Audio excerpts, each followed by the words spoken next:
always forget the words to that song. Oh. Hello, everybody. Welcome to the Atheist Experience. I'm Matt Dillahunty. Joining me this week's Martin Wagner. Hi. We are live today, Sunday, October 19th, 2008. This is a live call-in television program. We'll have the number up for you very shortly so that you can call in and talk to us, ask questions, tell us what you believe, why you think we're wrong or you're right, or see if we can find some kind of common ground or area where our beliefs overlap, or just pretty much anything. And we're going to continue. Martin and I have this running experiment that we're doing, which is we're not going to talk about anything. We're just going to open up the phone lines right off the bat. Y'all call in and we'll fill in the gaps.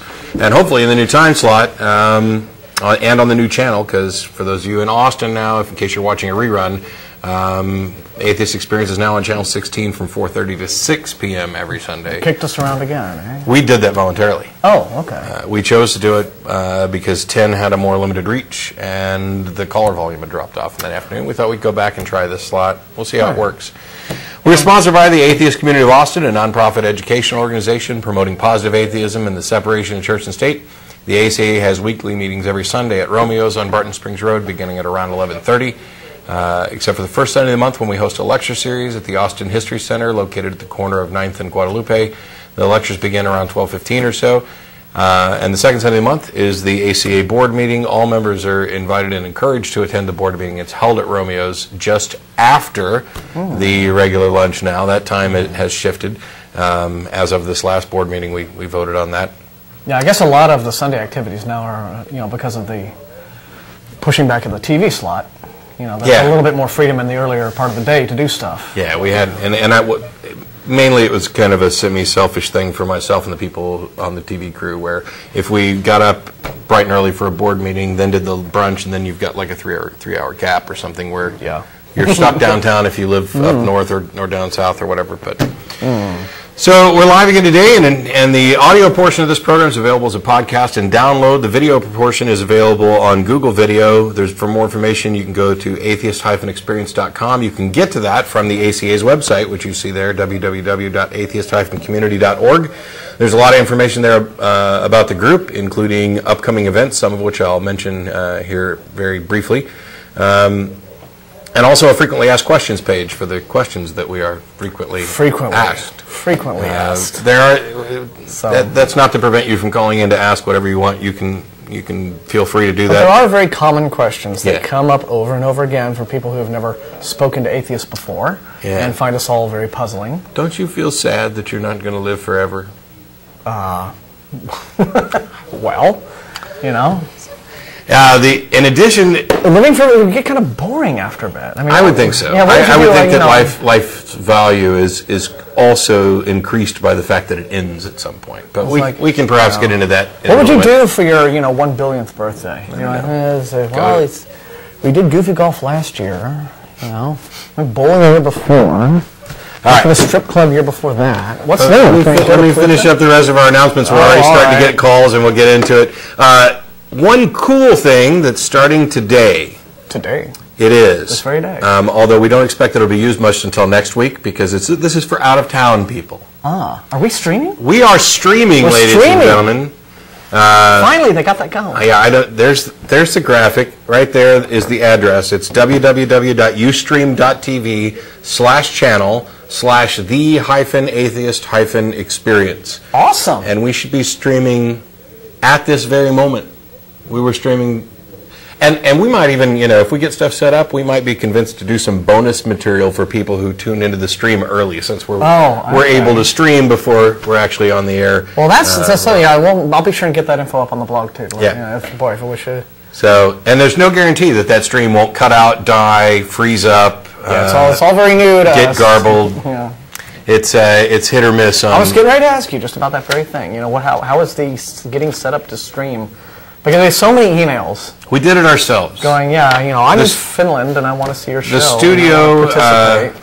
studio may be going to streaming for the entire studio at some point, but we just did this one ourselves because we have some technically savvy badasses back in the back. So cool.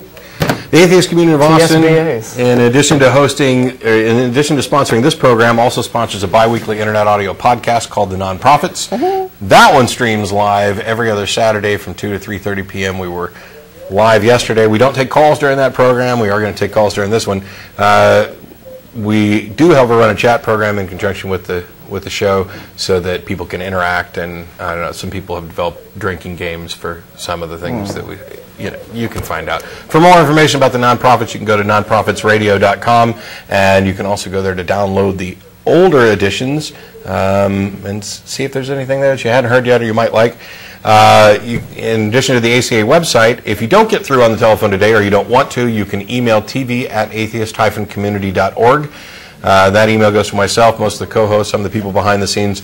We can't promise to respond to all of them, but we do read all of them. We appreciate comments, criticism, concern, feedback, suggestions, music suggestions, topic suggestions. We may never use them, but I like to get them because I like to. What do you say of this active global community? Yes. Speaking of. We are taking over the world, and the first two calls. Is there nobody in Austin who's watching right now? Oh, all of our out-of-towners are. Yeah, we really... keep. Well, we had calls from London, and I guess there's this competition going on in some of the European countries as to see who can actually get in first. But that's fine. That's fine. We like to see a good. Quick announcements. Next Saturday, October 25th, some of us are planning a trip up to the Hell House in Cedar Hill. Is this the Christian Hell House? Yes. Okay. Is there another Hell House? No, because I'm just saying this. That's interesting because in 2002 we did that. Yeah, we went last year. Yeah, and then this was before blogging and all that kind of stuff. And it was a bizarre, strange experience. Yes. We talked about it extensively on the show the next day, and I likened it to. My term for it was Christian pornography. Because it's the purpose of pornography is it's designed to appeal to your baser instincts, not your higher ones, right? And this was just a lurid display of one horrible societal ill after another, all of which were, well, first off, completely, strange, just out of the minds of people who seem to have this terrified view of the world. That, not to say that there aren't plenty of bad things going on all the time out there, but they seem to be sending along the message that this was representative of all of it. Yeah. And really not. But at the same time, it was just really strange and, kind of weirdly titillating at the same time. You could see how it was sort of meant to kind of give you this ambiguous... it was too ineptly done to, I think, succeed at that. But I think that it was meant to do that. To say, well, here's the lure of sin and all this kind of stuff. Oh yeah. And they had the obligatory, display of like, okay, here we are in the abortion clinic, and of course something goes horribly wrong with the thing. And I was, given how sort of tasteless it had been up to that point, I was just like sort of cringing in anticipation of just how gross this one was going to get. But they actually didn't get as over the top with that display as I thought they would. But they did this weird thing where.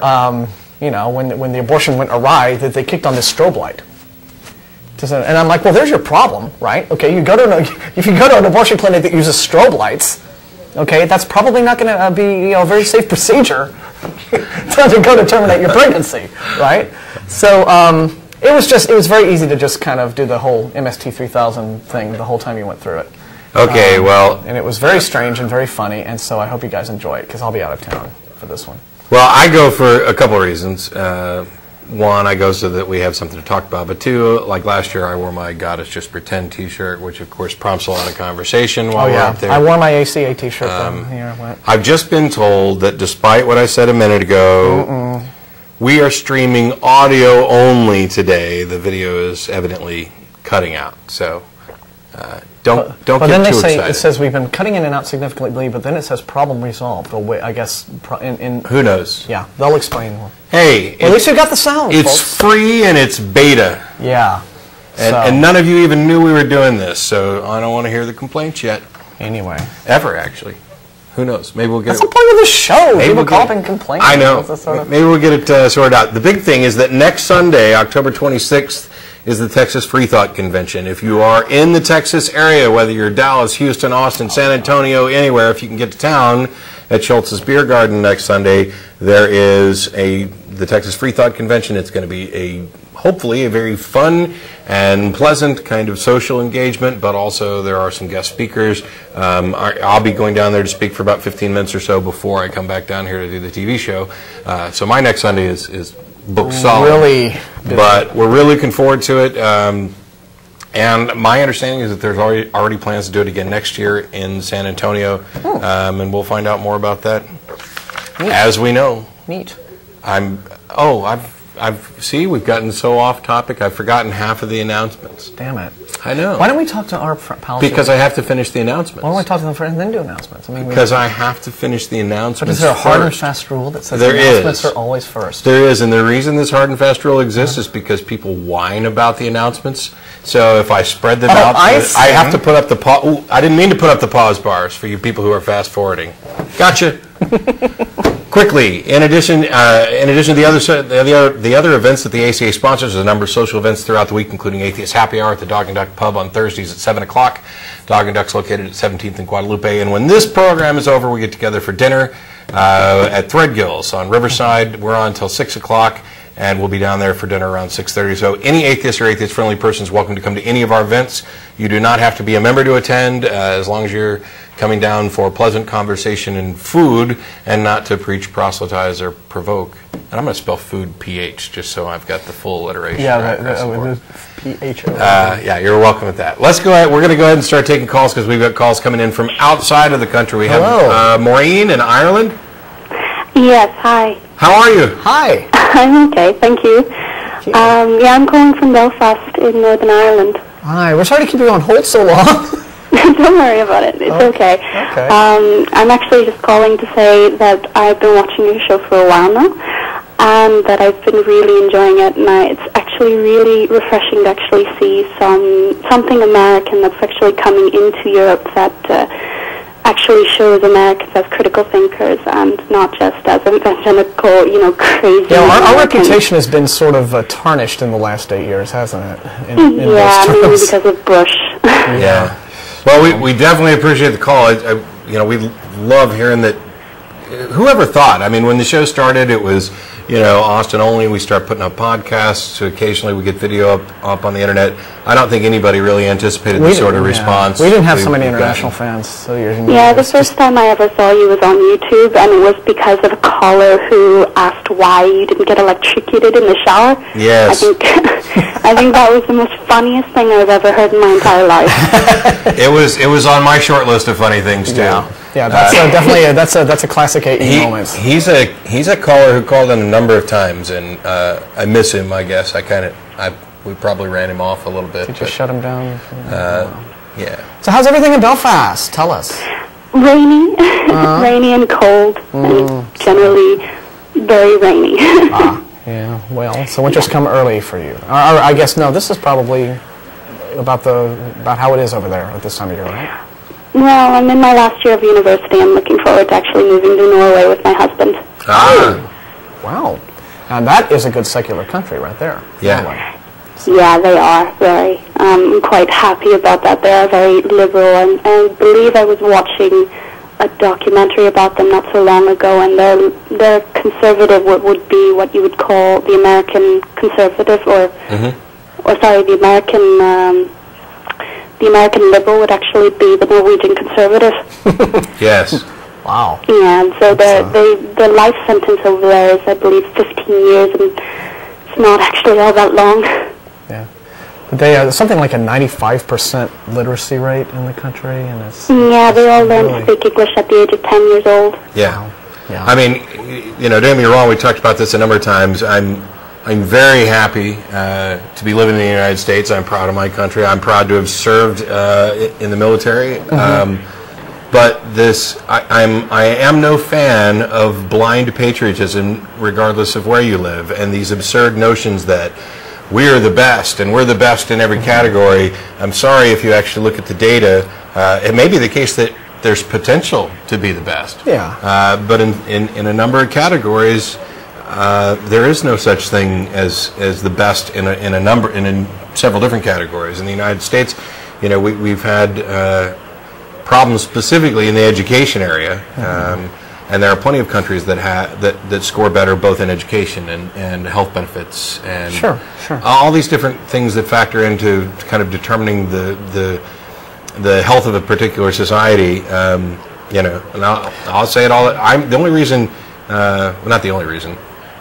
my reason for not just sitting around and whining and complaining about the things that have gone wrong in the country is because I'm appreciative of things that have gone very right in our country and the way things perhaps almost used to be and definitely could be. But I'm all for let's fix our country, let's fix other countries, let's get the whole world up to a proper 21st century secular, rational society that still allows people to have their own religious views, spiritual views, whatever. I mean, you're always permitted to follow the dictates of your conscience. It's just that we have to recognize that we have to share this planet, and that means some compromises, and that means they're actually very good about the whole, sharing the planet. In Norway, they're very, conscious about the planet and saving the planet. They recycle beyond belief, and I'm stunned with how well they actually treat and respect generally. Yeah, I hope to be able to visit Norway someday. I really do. It's like one of the areas in Europe that I've never been, the Scandinavian area. Absolutely beautiful. Yeah. Oh, yeah. I just just to see the country up there would be something. And the fjords designed by Slarty Barkfest. That's right. You see, that's what you said about patriotism. What has saddened me about what's happened is, and again, I love being American too, but the way in which I'm not ashamed of being an American at all. I just unfortunately have to confront a lot of people wondering whether or not I'm one of those crazy ones that constantly, I get a lot of people sometimes saying, "How did you turn out so normal?" And I'm just like, this gets to my point, Maureen, is that what has happened in this country is that ideological zealotry has taken such a hold of such a significant part of the population that, the fact that people from outside America can actually look you in the eye and say with a straight face, "Wow, you're from America and you're normal?" Yeah. Huh. I don't think the fact that can even happen is an indication of how far we have slid, and in the way in which ideological zealotry, with religious and political, has really taken root here, and that's the kind of thing we need to deal with. It's not the whole thing of course, freedom of conscience and following your beliefs and that sort of thing. The fact that I was also slightly raised Jehovah's Witness. Yeah, okay. But although while people tend to poke fun at Jehovah's Witnesses, and you were kind of already partially there because you didn't accept the Trinity to begin with, so it's. I just never believed in it. At 6 years old, I kind of figured it was all bunk. Because I asked my grandmother, who was really big into it, and I was kind of like, who created God? It was that simple, steps of, nah, this can't be happening. This isn't right. This can't be right either.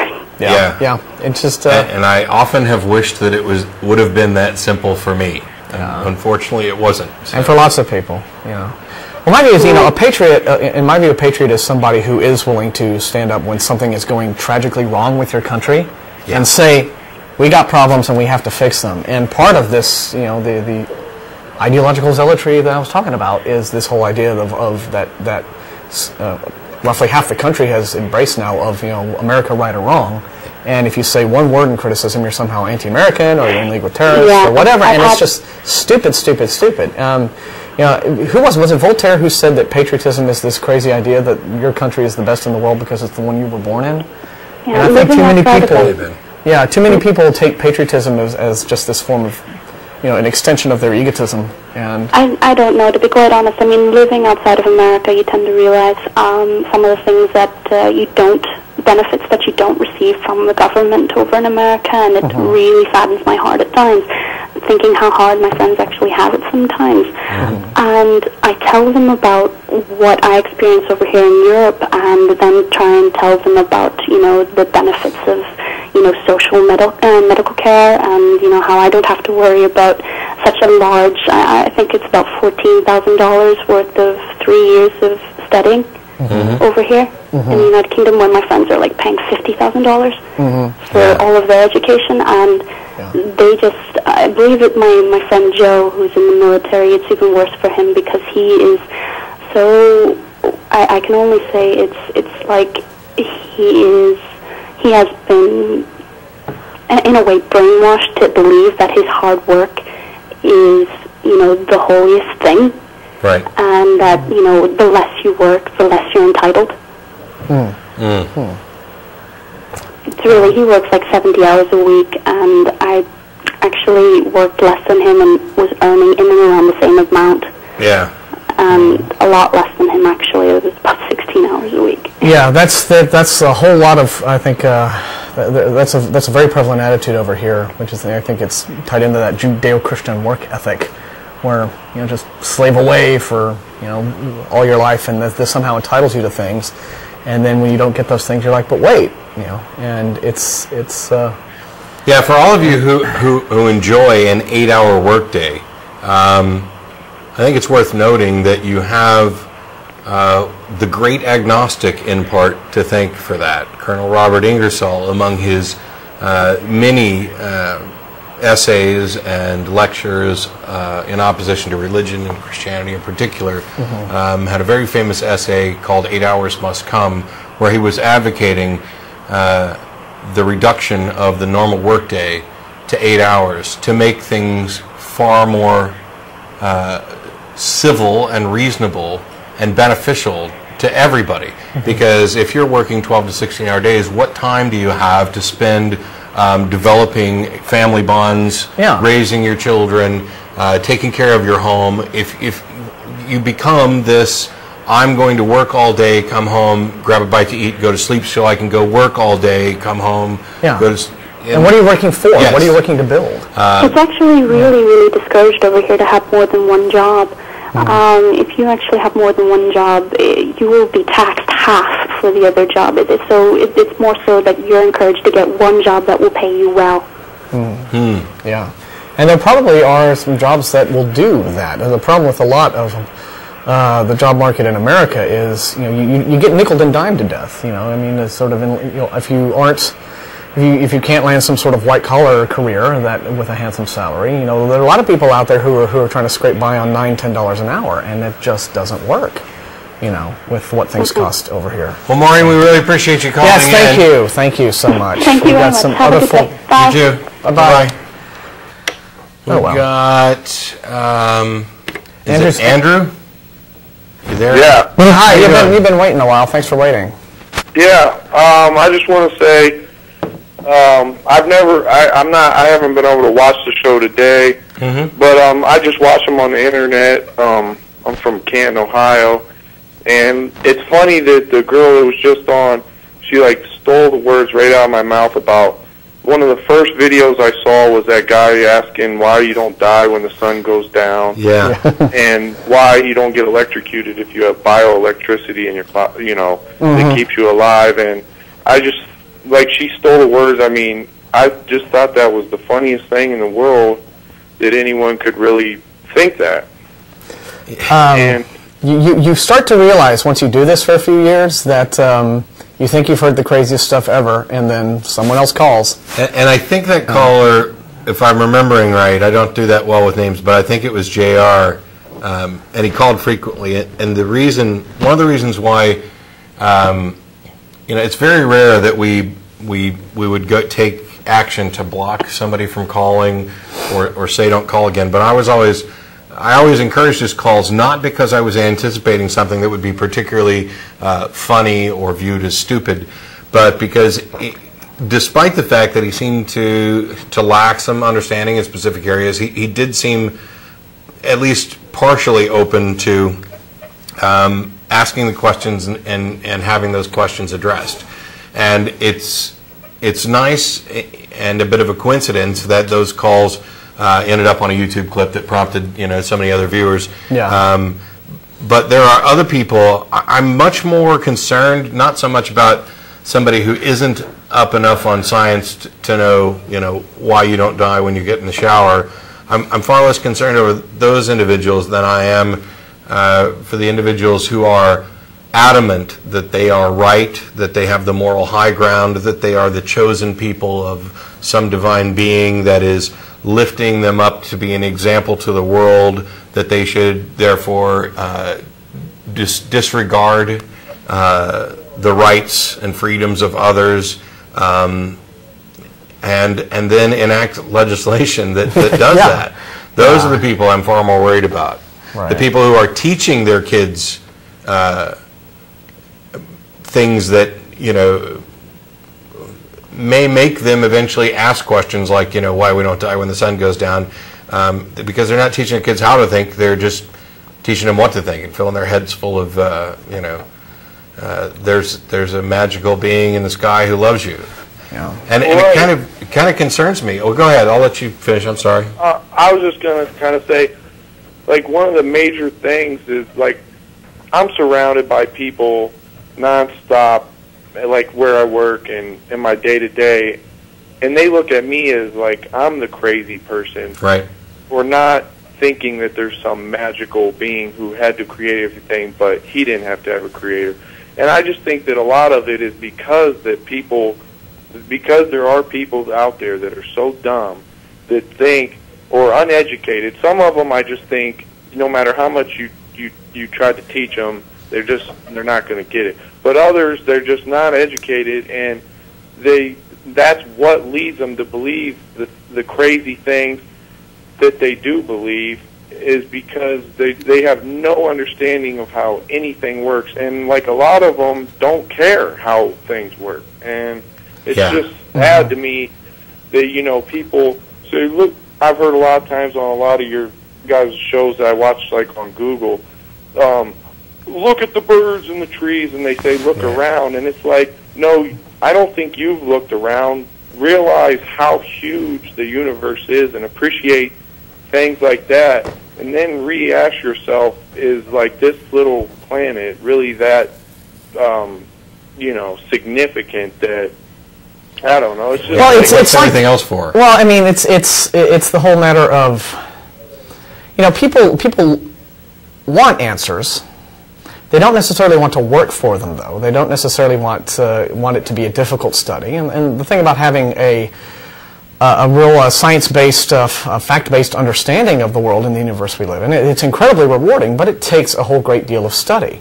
For example, you know, if somebody asks you, well, why do you think evolution is true, right? You have to give them books, right? Some books of books, right? We were talking to DJ Grothy about this very thing. Whereas, on the other hand, ask a Christian what they find fulfilling about Christianity, and you get sound bites, right? You know, they just talk about, you know, the feelings of fulfillment that they have.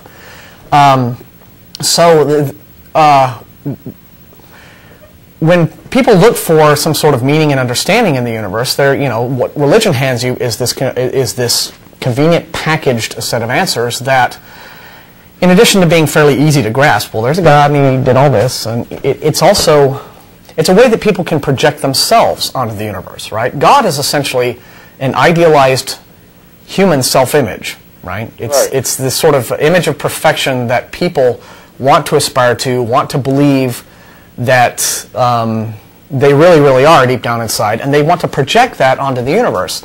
Being able to project your own humanity onto the universe makes the universe a little less infinitely big and intimidating in some ways. And I think that that's kind of part of the appeal. And what happens, as you've just said, you know, with the people who don't really want to know, at a certain point, if that satisfies you, if what you're looking for is some sort of emotional fulfillment, which is what religion is about, and not necessarily just kind of cold hard facts, which, you know, is really what science is in the pursuit of. Although I think, you know, I get a lot of emotional fulfillment out of understanding some of the wondrous stuff that scientific facts, you know, reveal to us about the universe. But still, if what you're just looking for are those sound bites, those simple emotional cues, well, then projecting yourself upon the universe and having something that validates that process for you is really valuable to people. And at a certain point, yeah, you do tend to talk to, we often talk to very fundamentalist creationists, people of that sort, and one thing you find about them is a lot of them are extremely intellectually incurious about the world. It's not just ignorance. I mean, ignorance is curable. Yeah. But voluntary, willful, taking pride in your ignorance, that's not necessarily as easy to cure. Yeah. And this idea that, you know, reason is a bad thing and faith is a good thing. Yeah, or it's just sort of like, well, you know, I've got the answers that I want. Yeah. So, yeah, I mean, I could really study how, you know, what's really up with the bacterial flagellum and understand, you know, from a scientific standpoint, what a fantastic, bit of machinery that is, and how it evolved to be what it was. Yeah, there's but that would take a lot of work, and so I can just accept the the religious answer, and have that sense of fulfillment, and simply not care about the other. And that to me is the tragedy when you get to the point where people have become so wrapped up in the religious ideology that they really don't, they just don't care anymore. They're satisfied, but what they're satisfied with is something so small. When what science reveals is you can't really measure it, But they just want to project themselves onto the universe. That's what religion lets them do. Because that's comfortable. Then everything, there's not as many strange things. Yeah. There's, we are generally uncomfortable with the idea of not knowing, and quite frankly, one of the things that I found surprisingly fulfilling about a life free of superstition and religious belief is that I had to come to the recognition that there are things that I'm not going to get the answers to, and I need to, come to grips with that, with that reality. But that's tempered by the fact that we have the ability and are permitted by our intellect to actually pursue answers to questions and see exactly what we can determine. Yeah, me too. I mean, like kind of touching on that, I kind of can. I know that in my lifetime, there'll still be a lot of unfulfilled answers, but like you said, I can kind of I'm just so glad that we have the ability to even ask those answers, let alone come up with answers to them. But I wish I was, sometimes I wish I was in Austin in that area, because I'd like to talk. I wish there was a group of people like you guys that was around to talk to, because, I mean, I don't know, like I just sit there. It's like almost like church for me. I go down and I'll watch 4 or 5 hours of them shows in a row. It's odd that you should mention that, because we actually have somebody visiting today from Kansas who was in a situation similar to you, and he created the atheist community of Topeka. We get questions all the time about, hey, is there a group in my area, or I wish there was a group like yours in my area. Maybe there is, maybe there isn't. There are some. We're trying to put together some resources at different online sites like Iron Chariots. We'd put a call out for people to post their groups up. There are a number of resources online, meetup groups and things like that, where you can try to seek out and find out if there's a group. Many of the larger national groups like American Atheists, Atheist Alliance International, CFI, may have information about whether or not there's a group in your area. But if all else fails, our group started with an ad in the newspaper. Do you want to meet at the bagel shop? Yeah. Do you want to come down and meet at the bagel shop for coffee and conversation? Hey, atheists. Yeah. And that was 11 years ago. Yeah, or a little bit. Yeah, I think a little bit longer. Because I first started coming to the meetings in '99, and so the group was. And I was still a Christian in '99. So.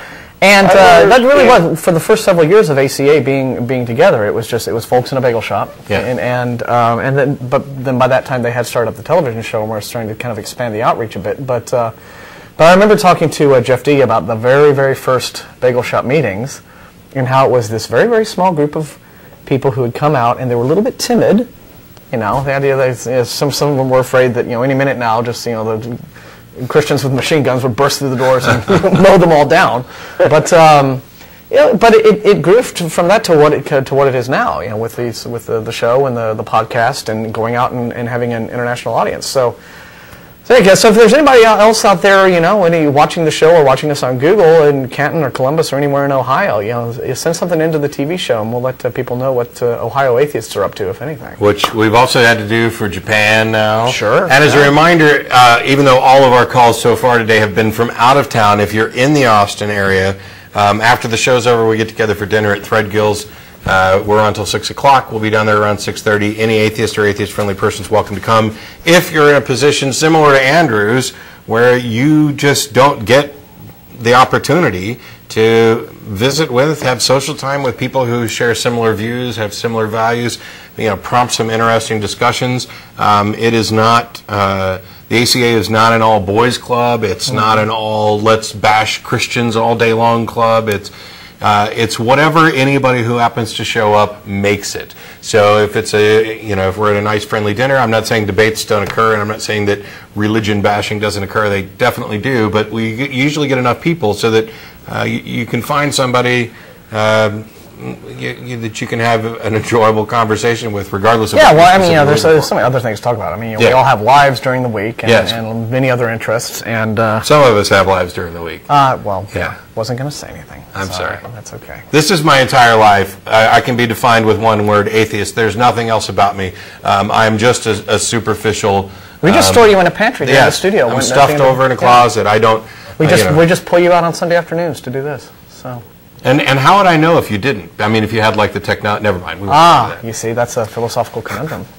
Thanks a lot for calling, Andrew. We appreciate it, man. I just want to say it was awesome. Thanks, dude. Yeah. Call back anytime and look around for groups in your area, because I know I've heard some people from Ohio. I just don't know if there's anybody near Canton. So. And callers like you help make our show awesome. So thank you. Greatly appreciate it. Oops. Okay. We got. Is it Zane? Yeah. How are you, Zane? How you doing? I'm good. Well, I actually was originally going to call about a couple other things, but I had an experience yesterday that really came to the forefront. Mm-hmm. And I live in Canada, so there are a lot of Christians around, but it's not as you don't see as much people going, "Oh, it's a Christian nation thing," right? Right. So. Although yours is, isn't it? Not like. There are a lot of people who are Christian, but they're not like very fundamentalists. I was under the impression, either from another call or from something else, that the Canadian Constitution had a very different view on religion than ours did. Yeah, it's not quite as clear separation that is allowed, which is kind of bad. But I don't like that. But I've been fairly lucky through most of my life, really. Yeah, it may end up being better. It's one of the things we talked about before, where here we are in the world's first truly secular representative republic, and yet the nations that actually have state religions, I mean, right up to and including England, where you've got the Church of England, seem to have much less problem. And it may be the case that by having an official state church, you eliminate competition, and therefore, over time, the religion gets diluted to the point where it's no longer impactful. Well, that certainly seems to be what has happened in the UK and in a lot of the European countries, Western European countries, where just the church attendance is down something like under 10%. But Zane didn't call in to talk about Great Britain. No, he didn't. Sorry. Tell us what happened. Tell us what you're. Anyways, I was at work, and I've been reading the Bible recently. At long last, because I've just wanted to actually understand what it is all these people are believing. And I was reading it, and the question came up from one of my coworkers, and she asked me if what I thought about it, if it had strengthened my belief or anything. I said, well, actually, no. I'm not all that far into it, but I'm really having a hard time understanding how people who've read this believe it. Yeah. Because I'm just from the beginning, I'm looking at God is depicted as a horrible person, and so she kind of tentatively asked me, so does that mean you're and she couldn't even get out the word atheist. Wow. It just didn't really connect with her. And I said, yeah, I'm an atheist, and instantly she had a look of friendship to a look of horror. And she's just, all of a sudden, from just being friendly conversation and everything, she just suddenly was, so what can I do to convince you? Like, what can I convert? I want to convert you back to the faith. And it was really shocking to me, because most of my life I've encountered people, most of my friends, they're either they just kind of lip service to the religion, or they're full out admitting atheism. Right. And this is the first time I've ever encountered someone who is really that intense about it. Yeah, what you're seeing there is her defense mechanisms kicking in. Holding her beliefs as strongly as she does, and as strongly as a lot of Christians do, One of the things that Christianity does, and a lot of religions do this, but Christianity I think is extremely insidious about it, is that it essentially, by completely harping on this whole concept of original sin, and you're a sinner from the time you're born, and you deserve hell, and you need to pray and accept Jesus so that you're forgiven and and brought back into God's grace, etc., etc., etc. What religion does is I think not only does it strip a person's ability to feel, say, self-esteem based upon things that I think are healthy to build self-esteem upon, like your achievements, what you've accomplished in your life, the way in which you've benefited your community and people around you, things like that. Christianity simply, it tears that down and then it rebuilds it in such a way as to place Christianity at the center of it. So the believer, 100% of that person's sense of self-worth is rooted in the religion. Now, the minute you say, I don't see how anybody can possibly believe this, I think it's rubbish and I'm an atheist, you've essentially you've told her something that has made her feel personally devalued. Okay. And so when that look of horror is you've basically told her, I think your whole life is a lie. And that's a lot for somebody to, you didn't mean to say that. Yeah. But, to realize the intensity of the belief and how the belief essentially kind of wraps up the entire believer's psychology into this little bundle and says, look, without me, you're nothing.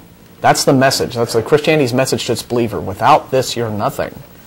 Then, so her horrified reaction wasn't so much, directed to you and her saying, how can I convert you? How can I save you? What can I say to you? That was her trying to basically, it's battle stations, red alert. Yeah. She was trying to protect herself, protect her own beliefs from what you had just done with one sentence to them. And I think not only do I agree with what Martin's saying, I think that's one of three key aspects to that look on her face. One of them is that she may just be completely unfamiliar and have a poor understanding of who atheists are, what atheists believe, etc.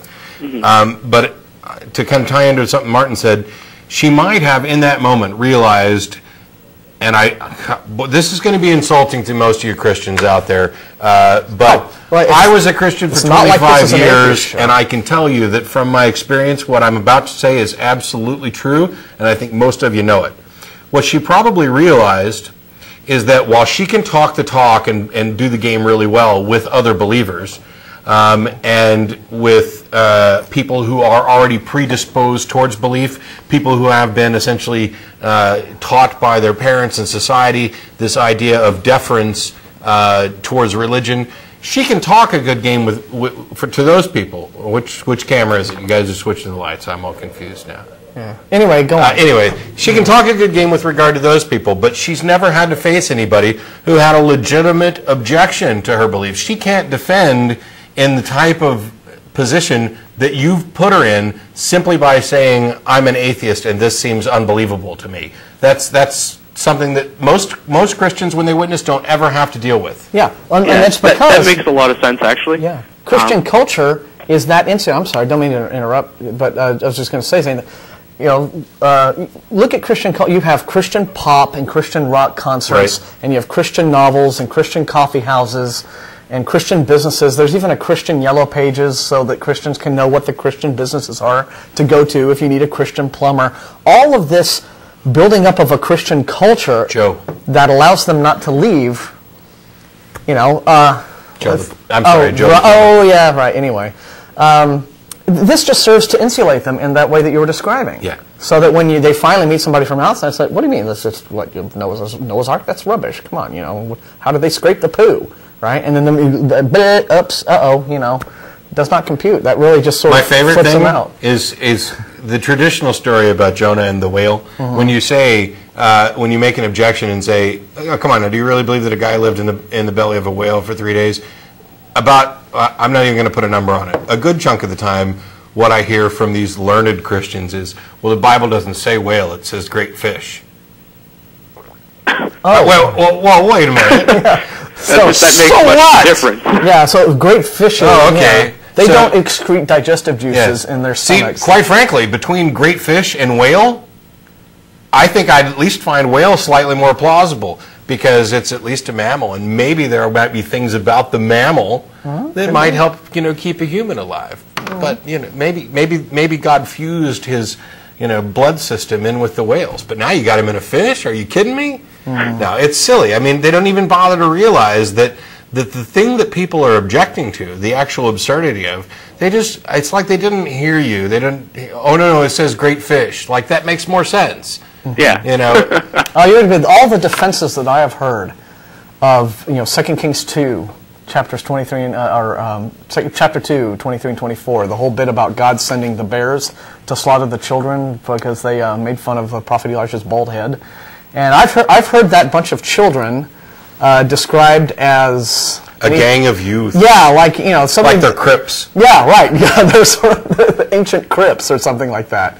It's like, well, no, let me see. I'll just get online and I'll look at something like 15 different translations of the Bible, which you can do at the click of a mouse online. Yeah. And see what things. But the thing is, even if their case is good, even if that passage did refer to a gang of youths who were threatening him with violence, you still got God slaughtering people with bears. Yeah. So what? Until they actually committed violence, I couldn't see any good reason to sanction violence. But come on. Well, I think we've. Anyway, yeah. Anyway.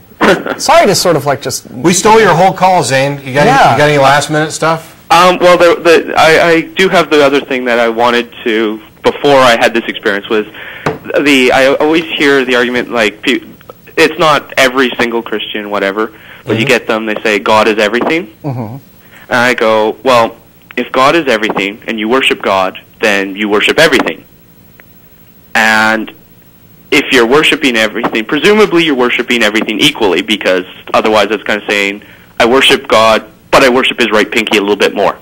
Yeah. And so, so if you worship everything equally, then effectively you're not really worshiping anything because you're not giving any special attention to anything. And then worship becomes a meaningless act because everything is getting it. So see, that's a much more highbrow tact than I would have taken, because I would have gone to something absurd that they worship. But yeah, I like yours better. Yeah, I'm talking about a pile of dog poo or something. Yeah. So, but I like yours better. I will say that when you hear from those Christians, theists, believers, whatever, who go the God is everything route,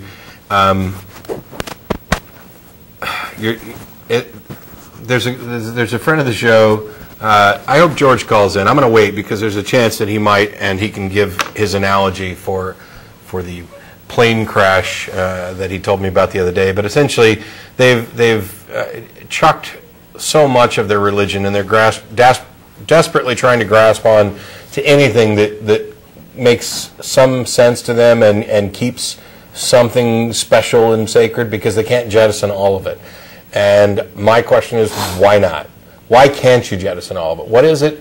What is their value? What is it that you're getting out of this that is, not replaceable and improved upon, perhaps, by dealing with reality on reality's terms, by having reasonable, evidence-based.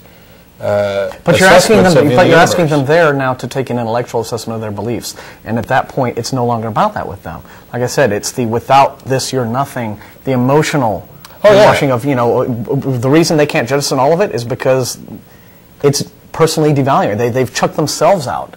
It's throwing the baby out with the bathwater. This is the way they see it. They bought into the big lie. They have no worth as anything at all if Christianity is untrue, and that's the hook, and I think the most insidious bit of the indoctrination. And we'd like to tell all of you that you do in fact have value, despite the fact that Christianity is false. Yes. You have, if for no other reason, then you have value to yourself. But I'm pretty sure that with some exceptions, you have value to other people as well. You have value to your family members. You Friends, have value family, to loved ones. The people around you. You are a value to society, assuming that you're going to at least be a productive, cooperative member of society. Granted, I don't think for a moment that humans have any intrinsic value. I mean, any more than anything. Well, value is a judgment. It's something that we just. There's nothing in nature. It's like when they say it's worth whatever the buyer's going to pay for it. I mean, we assert a value on it, and my value for something may be different from yours. But I can tell you that despite the fact that I actually actively despise some people who push notions like this. I find them very despicable, this idea of threatening children with hell and telling them that they were born bad and worthless. It doesn't tell them if you love them also or that there's a God that loves them also. The purpose of being a parent is to raise a child that is physically, mentally, and emotionally sound and ready for the world. And when you begin with these notions, no matter how you sugarcoat them, that they are undeserving of love, but they'll get it anyway, that nothing they could ever do could possibly be good enough to satisfy. I mean, if you were a parent and did that, you know, that nothing they could ever do could satisfy you, we would look at it as child abuse. And so why is it any better when you're the parent and you say nothing you could ever do could satisfy God? It doesn't matter how generous you are, how much you care about other people, how well you play with others, how kind you are, whether you value somebody else's life more than your own, whether you're constantly trying to help. Nothing you can possibly do can make you worthy. So, but this God guy, he's going to go ahead and love you anyway, even though you don't deserve it. But you always got to be on your toes. So you've devalued people and set them up for this mindset that they're devalued, and you've also established this, completely countermanded the idea of personal responsibility for action. Now all of a sudden, well, since it doesn't matter what I do, I'm not deserving, I can go do anything and just get forgiveness after the fact. It's an absurd and immoral system that we just accept. People in society is generally accept as that's just the way things are. Ooh, Jesus loves me. Jesus loves you so much that if you don't love him back, he's going to send you to hell and torture you forever. Boy, that's some good love. And the absurdity, this is on a T-shirt that I was looking at the other day, the absurdity that Christianity teaches is that a Jewish zombie wants you to eat his flesh and promise to love him forever so that he can forgive you of made-up sins that were the result of a woman listening to a talking snake and eating part of a tree. That's Christianity, people. I mean, that's what you believe if you're Christian. Yeah. You wonder why we think it's ridiculous? But come on. Well, Zane, we appreciate the call. We got full lines today. Thanks, man. We've kept you online all the time. I'm going to send you an email along with that joke you just said. It's a quick little thing I made up using the idea of the Bible, using the Christian rules of the Bible can be proof. Yeah. And it's just a quick proof that if God exists, he's a horny old man. And I'll send you that email. Definitely send it. Dude, please, yeah. All right. Thank you. Thanks, Zane. And as a reminder to everybody else, if you don't get through on the phone today or you don't want to, you can email tv@atheist-community.org. That goes to myself, most of the co-hosts, and the people behind the scenes. We can't answer every one of them, but we do read all of them, assuming you've made it through the spam filter. One thing you can do to get by the spam filter is to include AETV or NPR for Nonprofits Radio in the subject line of your email. And by the way, please have a subject line in your email. Yeah, we get a few of those that just say none. The ones that have a blank subject line, I'm much less eager to click on them.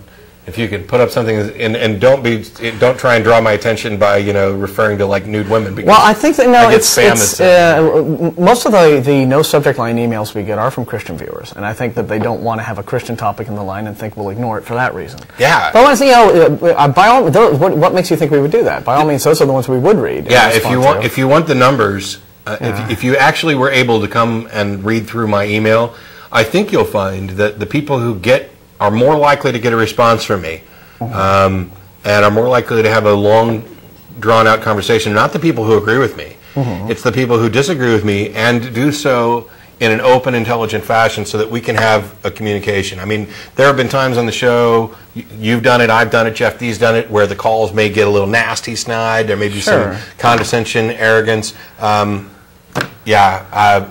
if it's perceived that way. In reality, I'm not necessarily trying to convince anybody of anything. I'm eager to have a conversation that, if it strengthens your faith, I'm kind of fine with that, as long as, I prefer, obviously, that not be the case, but as long as we're having an open, honest conversation, that's what I enjoy. I want to hear what people believe and why they believe it. I want to know what your justification is. I didn't just chuck God out one day because I decided, hey, it's more fun to sin, or, matter of fact, I'm probably doing fewer sinful things as a non-believer than I did at times. Well, that may not be true. There was that thing with the ferret. Really? Well, You have to tell me about that after the show's over. Yeah. Anyway. There's like 35 minutes left to show in the show. Yes, and we've had a couple guys holding for a good while. Yeah, and we don't want to keep you holding, especially since everybody seems to be calling from out of town today. So we got. Hello. Is it Brandon?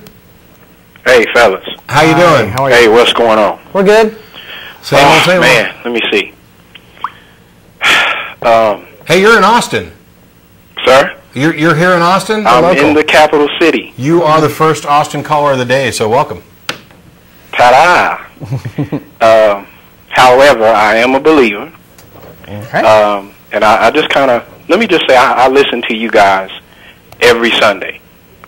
And a lot of times I don't call, sometimes I do. I think this is maybe the third time I've called out of maybe the hundreds of times that I've listened to you guys. Mm-hmm.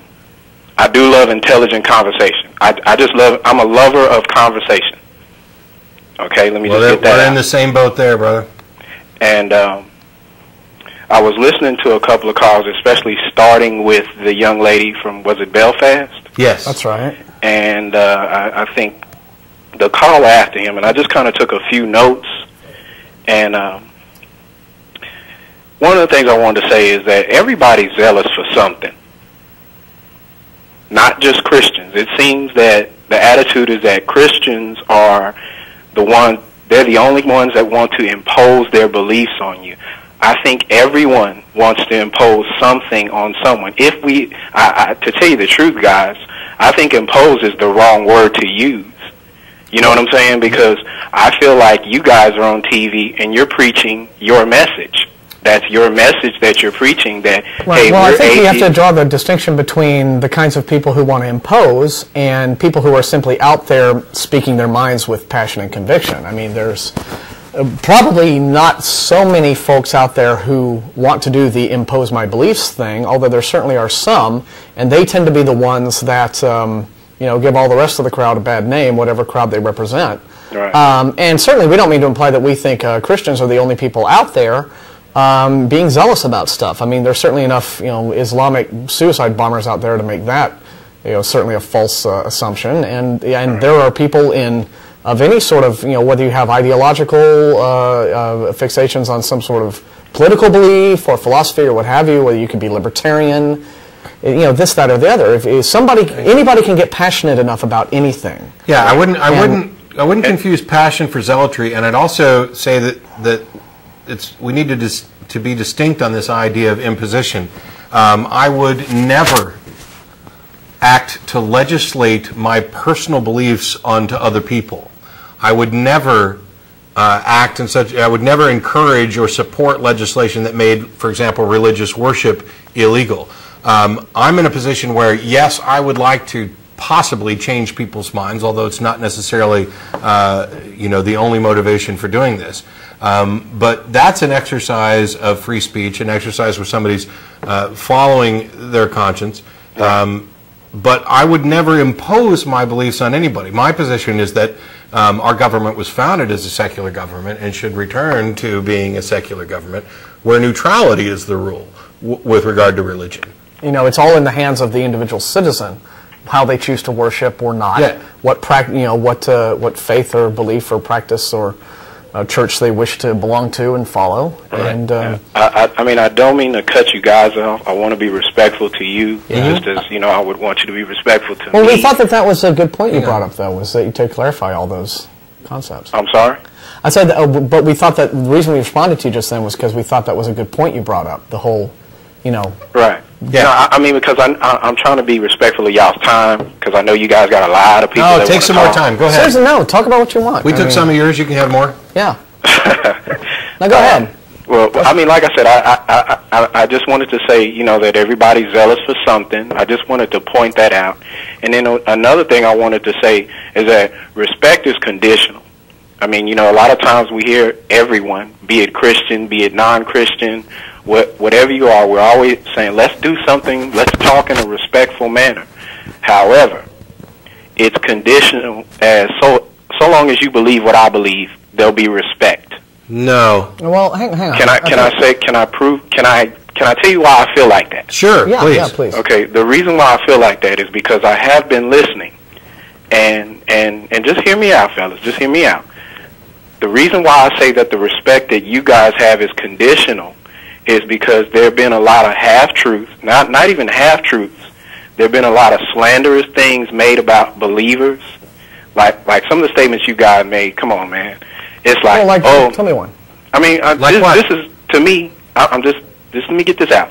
If I was listening to you guys' conversation about believers, I would think that all believers are, I must believe in God, kind of like the Borg on Star Trek. You know what I'm saying? It seems to me that's how you guys present Christians, as we believe in God. You must be assimilated. You know, and that's a good Borg voice. I don't think that that's respect. Well, because that's not the truth. Well, since I was the guy I think who was given an opinion on that earlier, let me go ahead and respond to that, because I think that is a point that where a lot of, and it's a problem sometimes of clarity on either side, right? When I talk about certain, I always try to be careful, and when I give examples, to make sure that I'm not throwing the blanket out completely wide and covering it and tarring an entire group with a big broad brush.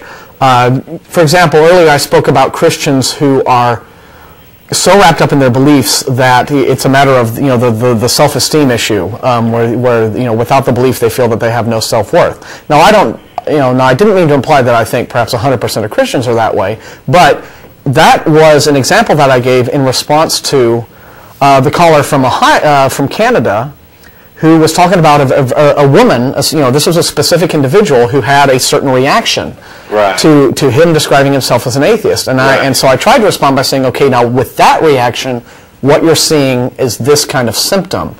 Now, I didn't get to toss it in because Matt was talking about it, and we want to we never get to mention everything we have in our minds on these calls. But I've talked to a lot of believers, and I've said, well, I'm an atheist. And, some of them have, gone slack-jawed with horror, but most of them are like, really, you're an atheist? Wow. So and they don't have the horrified reaction, and they and it opens up a conversation at which, so clearly I don't think that all of the believers that I've ever met, I mean, my parents are Christian, my neighbors are Christian, and certainly they're not all certainly the same kind of person. They're, individual personalities differ in any sort of group, but so I try to be specific, but sometimes you're not always as clear as you'd like to be, and that's something that maybe we are, and everyone should be more careful about in their conversation. And while there is some caution in that area, quite frankly, it's not completely our fault. When you have thousands of denominations that run around all using the Christian label, it's not my job to distinguish between each one of them. If I say something about Christianity in a general sense, it's probably either directed at some specific belief, and if it doesn't fit you or if it doesn't fit somebody else, then clearly I wasn't talking about you. Like, for example, in your case, do you think that I'm going to go to hell when I die? Based on the Bible, I would have to say yes. Okay, do you think I deserve that? I would have to say yes. Okay, then I think that you have a very immoral outlook. And while you are a much more reasonable person with regard to conversation, and I respect your right to hold those beliefs, I don't respect the beliefs themselves. Yes, sir. And frankly, I don't know that you're that far off from some of the same ideas from the quote-unquote Borg Christians that I would be opposed to, because when this idea of eternal punishment and damnation that is in there, along with the concepts of original sin and these other things, that establishes a moral system that I find completely immoral. And I'm confused as to how reasonable people who probably otherwise evaluate things similarly to me can accept this as truth and that it is just. Yeah, because essentially what it does is it states as a positive moral idea, this notion of not only eternal punishment for finite crimes, shall we say, but even to the point that those crimes simply involve not believing in the right God, or not belonging to the right denomination or faith or what have you. It says that you deserve this eternity of punishment regardless of your achievements during your lifetime, regardless of how you may have been a credit to your community or your culture or your country or your or the people that you knew or what have you. Nothing that you do ultimately matters except that you are following a particularly prescribed faith. May I interject this? Let me hit one thing and then I promise I'll let you talk. I found something curious with your answer when I asked you, and that was that both of your responses were qualified yes, and that you said, based on the Bible, I'd have to say such. Yes. I don't mean to necessarily psychoanalyze you, but I think that actually betrays what your real feelings are as to whether or not this is just. And I'd like to point out that there are plenty of Christians, including Billy Graham, who, despite being Bible believers, reject the notion of hell. Okay, can I? Yeah, your turn. Go. Okay, I'm sorry.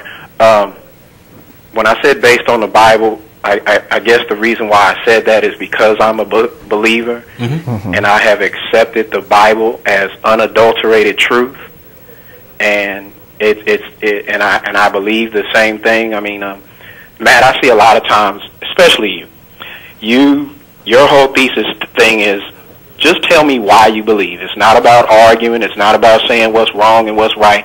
I just want to know why you believe in something that is far-fetched to me. Am I correct in basically summing it up like that? Yeah. Okay.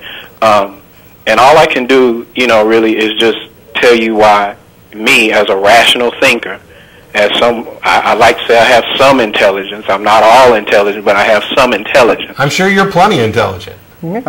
But yeah, if you would give the why, I'd love to hear it. And if you don't want to discuss it beyond the why, yes, I'm fine with that too. Okay. First off, when it breaks down, starting with Jesus. I've been a believer for about 4 years now. And prior to that, I was raised in the church as a young one. Of course, got up, got grown and did my own thing like we all do. Sure. And I personally came to this place where, I was looking at myself and I was examining myself, and yes, I will share with you, I was unhappy with the life that I was living, as far as not the quality of it, but the immorality of my life. Because whether you're atheist or whether you're Christian, we all know when we do wrong. You do. I believe that everybody knows when you do wrong. And the Bible says that the Gentile doesn't have the law, but he has it inside of him. You know what I'm saying? Basically, Paul's developing that argument. Right, in Romans, God has written his law in the heart so that no man is without excuse. Right, just because you don't have the law doesn't mean that you don't know that there is law. You know what I'm saying? I understand. I'm sorry. So, basically, I'm trying to get it all out because I want y'all to get some other callers. No, that's fine. It's good. Keep going. Basically, when I examine the evidence of Jesus Christ, because Jesus Christ is on trial.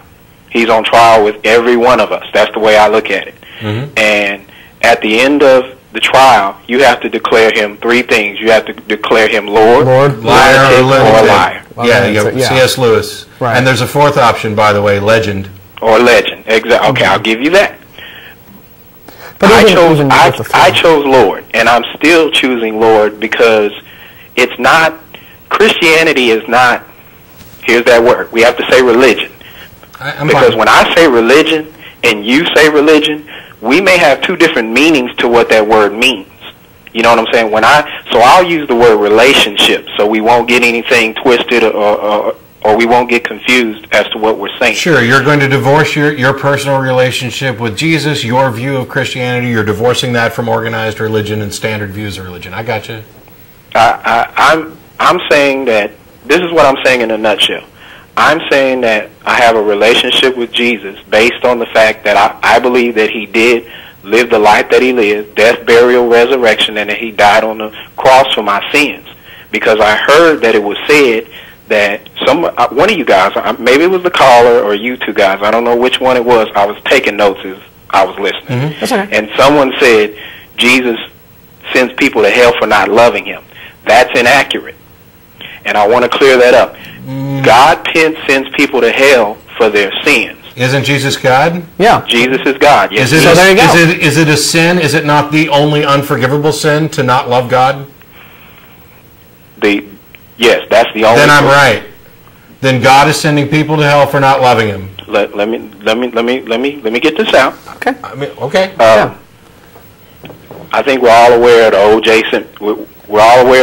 Simpson trial. I think everybody, blacks, whites, it doesn't matter what color you were. The new one or the old one? Was outraged that he got off. Yeah, he's because everybody was like, he did it, and that was not just.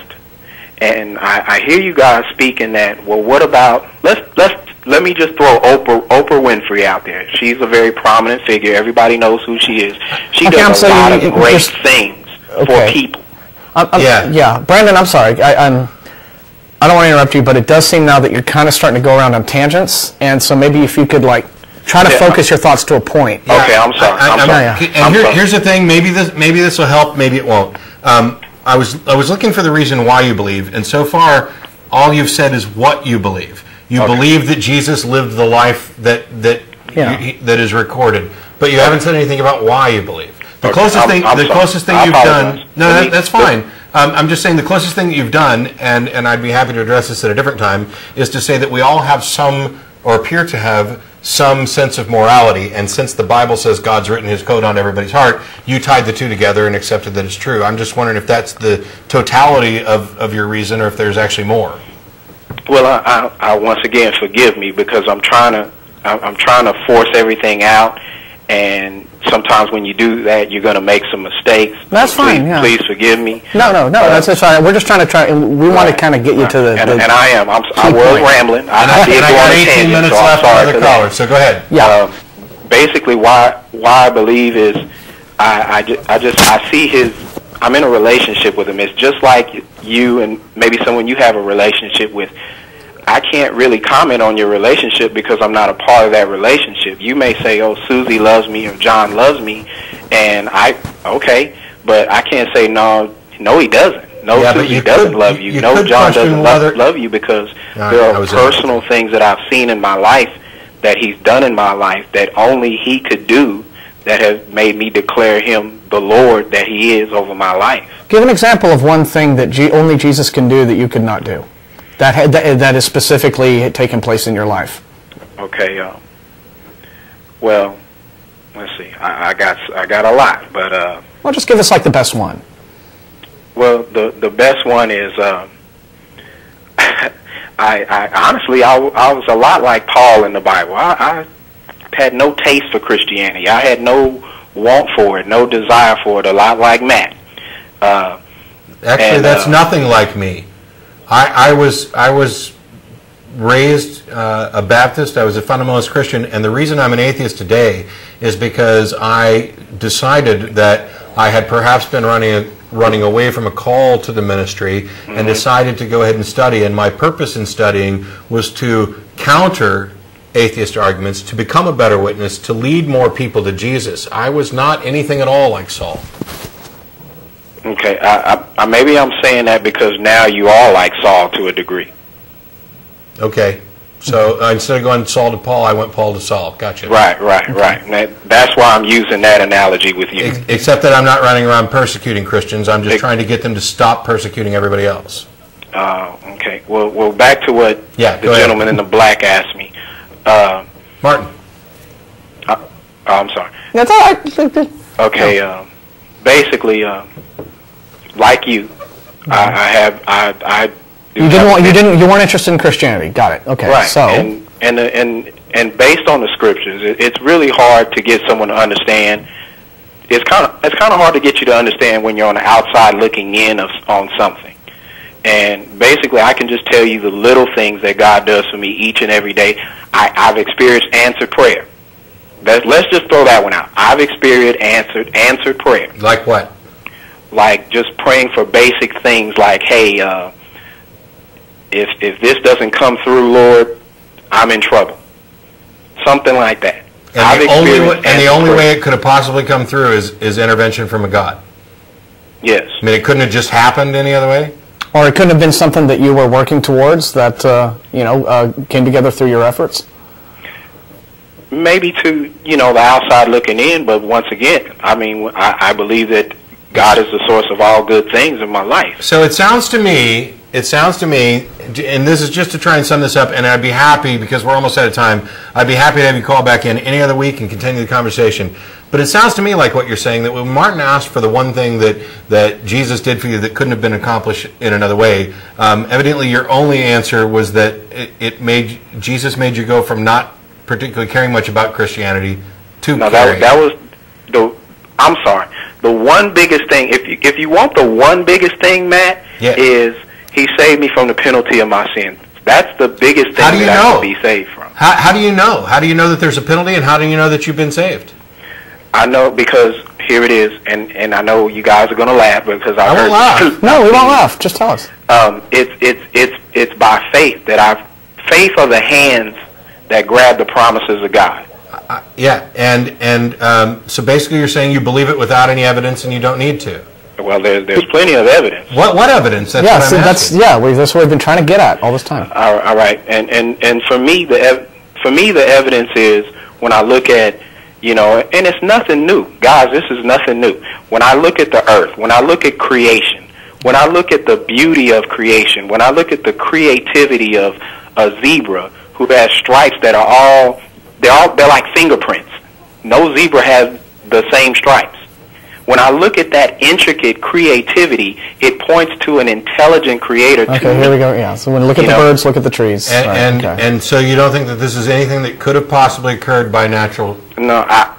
To me, and this is just me, fellas, it is idiotic to assume that looking at you guys, as intelligent as you are, as you are the crown of God's creation, to believe that atoms and quasars and all that stuff could explode together and bring forth all that we have. That, to me, is idiotic. Except that we have explanations for a lot of how those things goes on. Yeah. And your position puts you in the problem of saying, okay, well, where did that creator come from? Okay, I mean, who created that thing? I mean, whatever creative force or whatever deity, and in your opinion, it is a deity. It's a God who is anthropomorphic. He has human qualities. He has human desires, needs, angers, goals. He has a very human personality. Like us, if we required a creator due to the various complexities of our natures, then clearly that creator would have required one as well.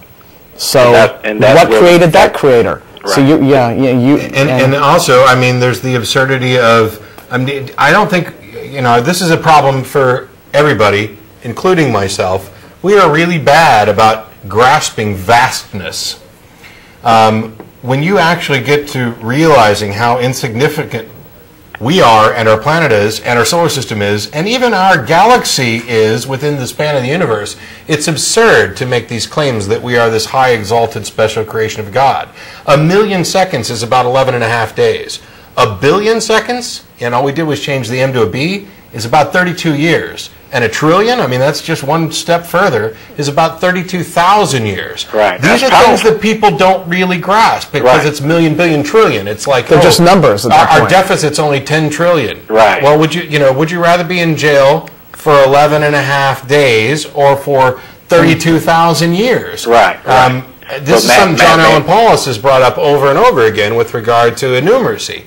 I see what you're saying, and I think that what you're doing is what we talked about earlier. You want to make the universe comprehensible by projecting yourself, your humanity, upon it. It's what people have been doing for millennia. There's nothing really new about that. I mean, I understand that, but I could also tell you and turn around and say the opposite to you, that you're trying to do the opposite. And then we just go I'm trying to do the opposite. Yes, I'm trying to do the opposite because I don't think the universe is about me. I'm trying to do the exact opposite. I'm trying to factually figure out what answer is most likely correct, and I am not going to be accepting answers that don't have evidence and reason to support them. Okay. And I'm not going to be accepting answers that simply flatter my sense of need. Faith is not a useful tool for discerning truth.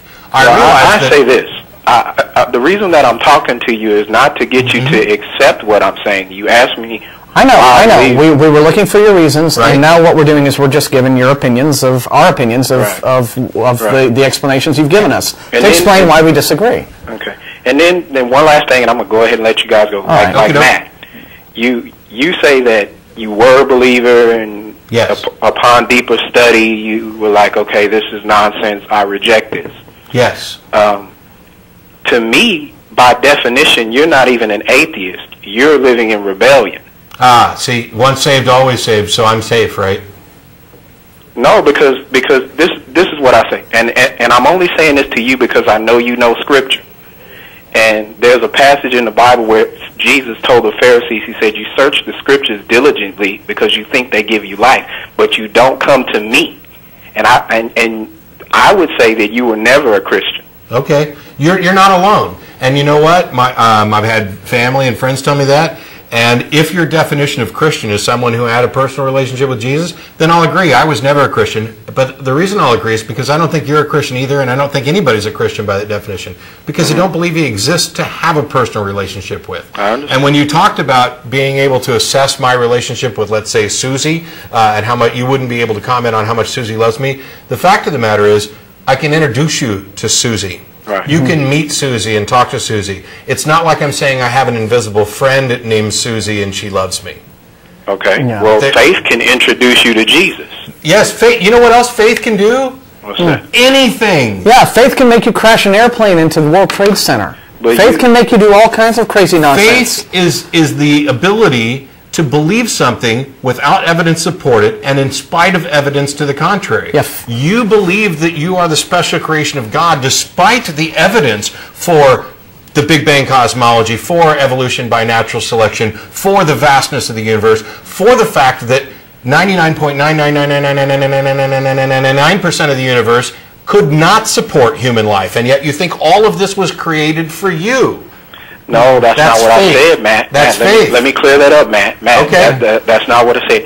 I say that man is the cherry on top of God's creation. And the reason why I say that is because you and I, we can think, we have a will, we can do things that your dog can't do, your cow can't do. That's why I say that we are the prize of God's creation, because we're the only ones that can interact with God on the level that He is. How do you know? How do you know? Yeah. Because I'm doing it.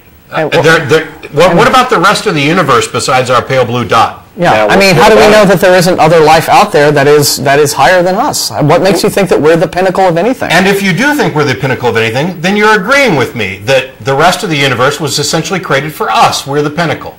I agree.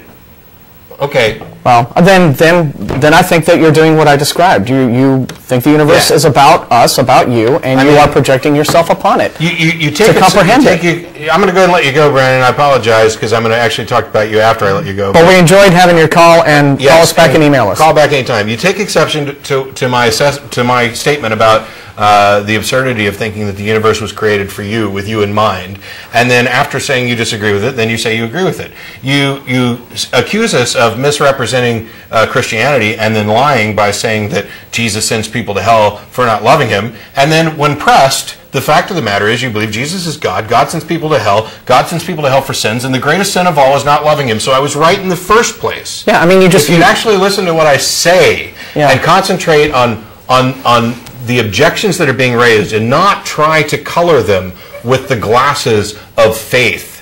That's where my particular pursuit of defending Christianity took a turn. I actually cared whether or not my beliefs were true. I actually cared whether or not they could be justified. I wanted to investigate them, and I wanted to be as objective and fair about the analysis of evidence as I could. Not just whether or not the beliefs you had were comfortable. Yeah, or reinforce something that you had already decided you wanted to be true in order to make yourself feel special about your place in the universe. That said, if you're happy with who you are, great. If conversations with us has made you a stronger or better Christian, great. My only concern with people's religious beliefs are in how they affect other decisions they make, especially those decisions that affect other people. You are, not only are you entitled, but there's absolutely nothing we could do to change what the dictates of your conscience are. My concern, and the reason that I would advocate more and more people embracing reason and evidence and realizing that faith is not a tool for discerning truth, it is a tool for allowing people to accept falsehoods. Yeah. That it can be used for anything to justify anything. And that the consequence of this, which we famously learned from Voltaire, is that when you can get people to believe absurdities, you can get them to commit atrocities. Yeah. That is the thing. If you're fine and you love Jesus, and otherwise you're a perfectly reasonable person who encourages government neutrality, secular values, fairness, and doesn't try and impose upon the rights and freedoms of other people, fine. Yeah. God love you. Yeah, but ultimately, Brandon, the problem that I kept having was when I asked you, okay, give a reason, explain why you believe these things instead of just cataloging what you did believe. And I understand you were trying to marshal your thoughts and everything. We never really got an answer from you above and beyond a rather verbose, long-winded explanation that you believe this stuff basically because you wanted to.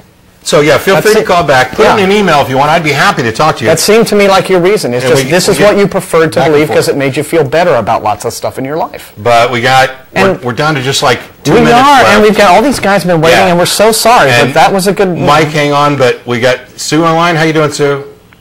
Hello. Hi. Oh, this isn't Sue. No, this is James. James, hi. Okay, James, you snuck in past the screener, and because we're so short of time, I got to put you on hold for the people who are waiting. Sorry. So hang on. Send us an email, why don't you? We'll try and get back to you if we have time. Mike, you there? Yeah, hi guys. How you doing, Mike? Sorry, we got like 2 minutes. That's all right. I know time is short, but I just have a concern and a question about basically the way religion is being taught in schools. I live in a very small town in East Texas, and lately I've been hearing reports from both of my children about how teachers and principals have been saying a lot of things that basically equates to creationism, and obviously that concerns me, but I'm basically looking for some advice. I read an article not too long ago in the Dallas Morning News about the science curriculum for Texas coming up for review this year. Yeah. I'm out of time. I hate to say it. They're put out the credits. Send me an email. Call in again next week. Martin wants to talk more about the curriculum. I want to talk more about the curriculum. Because it is important. Things that you can do. Okay, I will. And as a parent, you guys do a great job. I really appreciate you. Thanks, Mike. And as a parent, make sure you contact the school board and find out what your kids are learning. Thanks to everybody for tuning in this week. We'll be back again next week. There's information available online about how to connect to the stream when we get it up and running fully. There's the list of our kick-ass crew. Thanks, guys. You guys are there waving. Hello. We'll see you next week. Don't forget to come down to Thread Gills and grab a bite to eat with us. See ya.